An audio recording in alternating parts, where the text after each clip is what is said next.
Questão 2 da FAMEMA 2021, prova 1. A reação de neutralização entre um ácido forte e uma base forte produz calor de acordo com a equação. 1 mol de H+, mais 1 mol de OH-, ambos aquosos, produzindo 1 mol de H2O no seu estado líquido. E tem uma liberação de energia na forma de calor equivalente a 58,8 kJ por mol. É importante lembrar que essa quantidade aqui por mol é por mol da equação balanceada. Então, quando 1 mol de H+ foi consumido, liberou 58,8. Quando 1 mol de OH- reagiu, liberou 58,8. Quando 1 mol de H2O, então, foi formada, liberou, então, essa quantidade de energia, né? Eu acho que a gente vai precisar dessa informação para resolver algum dos itens aqui. Bom, continuando lá, ele diz que a reação ocorrida na mistura de 1 litro de uma solução de ácido clorídrico de concentração X com 1 litro de uma solução de hidróxido de sódio de mesma concentração, qual mesma concentração? X, realizada em um calorímetro ideal, provocou aí um aumento de temperatura de 0,7 graus Celsius na solução final. Cuidado aí, ó, na solução final. Na letra A, ele pede para a gente escrever as formas eletrônicas do ácido clorídrico e do hidróxido de sódio.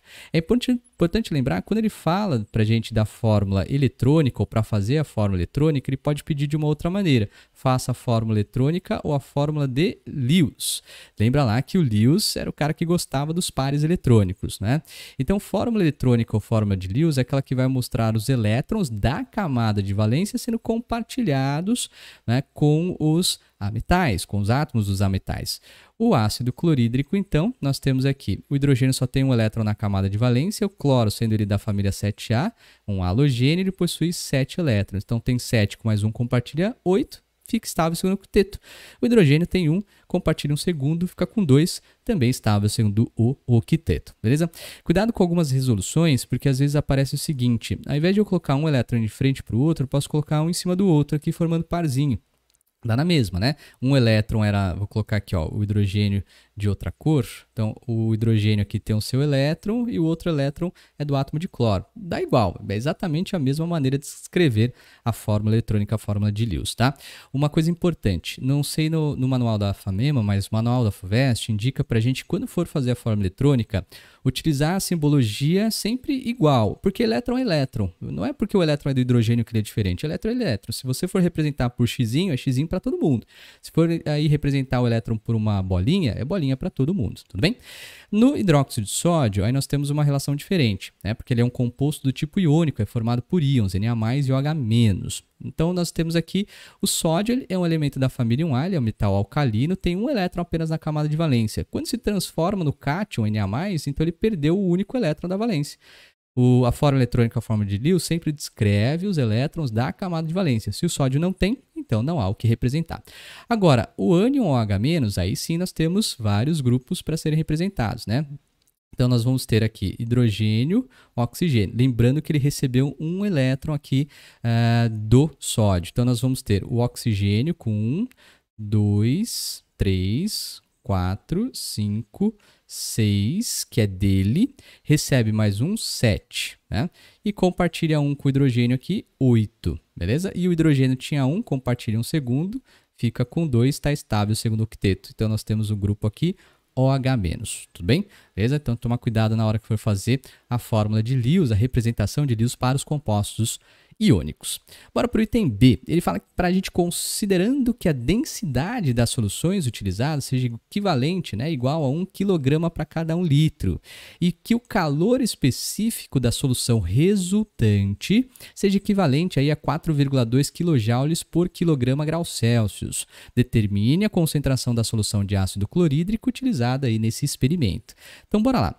A primeira coisa é lembrar que o volume final da nossa solução resultante, como ele fala aqui, solução final, é o somatório, né, de 1 litro do ácido clorídrico com 1 litro que nós temos, então, do hidróxido de sódio, volume final equivalente a 2 litros. A densidade que ele fornece para a gente é equivalente, então, a 1 kg para cada 1 litro. Aqui a gente já pode descobrir qual é a massa da solução final, né? Se a cada 1 litro nós temos 1 kg, como nós temos 2 litros, nós temos o equivalente a aí 2 kg, essa é a massa final, beleza? Bom, o que mais que a gente sabe? Ele fornece para a gente, como dado, o Czinho, né? A massa aqui, o calor específico que nós temos da solução, equivalente a 4,2 kJ, né, por quilograma graus Celsius. Então, por quilograma aqui, graus Celsius, tudo bem? As unidades, interessante notar que estão aí tudo certinho, então a gente não precisa fazer conversão de unidades, ó, quilograma tá aqui, quilograma tá ali, quilojoules também tá aqui, ó, quilojoules, temperatura em graus Celsius, que foi a variação. Já vou até colocar aqui, ó, a variação da temperatura foi equivalente a 0,7 graus Celsius. Tudo bem?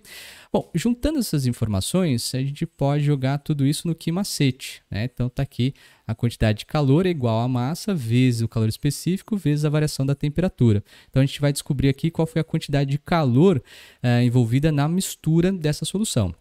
Então tá lá, a massa equivalente a 2 kg, o C 4,2, a variação da temperatura 0,7. Se eu não fiz as contas erradas, isso deu equivalente a 5,88 quilojoules de energia, tá? Então, quando se misturou essa quantidade aí de hidróxido de sódio com ácido clorídrico, houve uma liberação equivalente a 5,88 quilojoules, né? Agora, a gente vai associar as coisas que a gente já tem, que é a equação, com o dado que a gente acabou aqui de obter. Então, na equação, ele fala para a gente, ó, vou pegar aqui, é cada 1 mol de H+, né? Ou então OH-, poderia ser de OH- também. Ele libera uma quantidade de energia, então vou colocar aqui, ó, ele libera uma quantidade de energia equivalente a 58,8. Igor, não tinha que ter um sinal negativo? Então, se libera, já é sinal negativo. Então, para não ficar redundante, né, coloquei dessa maneira. Libera aí 58,8 kJ. Mas foi isso que ele liberou? Não, ele liberou, na verdade, 5,88 kJ, que é 10 vezes menos. Então, ó, se ele dividiu aqui por 10, né, de 58 foi para 5,8, então nós vamos ter uma quantidade aqui equivalente a 0,1 mol de H+. E de onde veio esse H+? Veio do ácido clorídrico, né? Então nós sabemos que, ó, HCl, quando vai sofrer o processo de ionização, por ser um ácido forte, nós temos aqui um alfa aproximadamente de 100%. Então, tudo que é ácido vira H+Cl-. Se nós tivermos aqui, ó, nós calculamos 0,1 mol, é claro que a gente não precisava fazer isso na hora da prova, 0,1 mol de H+, então, ó, como a proporção é de 1 para 1, eu vou ter 0,1 mol de HCl. Mas para que você está fazendo isso, Igor? Porque ele perguntou qual foi a concentração da solução de HCl. Estou só te mostrando, porque muitas vezes pode ocorrer aí erros. Imagina se fosse um outro ácido cuja proporção do ácido para o H+ fosse de 1 para 2, 1 para 3. Então teria esse problema, né? Calculando então a concentração do ácido clorídrico, nós vamos ter... Nossa, já fechei o colchete aqui. Então, a concentração do ácido clorídrico vai ser equivalente ao número de mols, 0,1, beleza? Aí, no volume que ele te deu, que é um volume de 1 litro, então nós temos aqui mol para 1 litro, equivale a 0,1 mol por litro, então. Belezinha? É isso aí. Essa foi a questão número 2, envolvendo aí um pouco da parte que a gente estuda lá na física, junto com a termoquímica, beleza? Termometria com termoquímica. É isso aí. Te vejo na questão número 3 da FAVEMA. Até mais.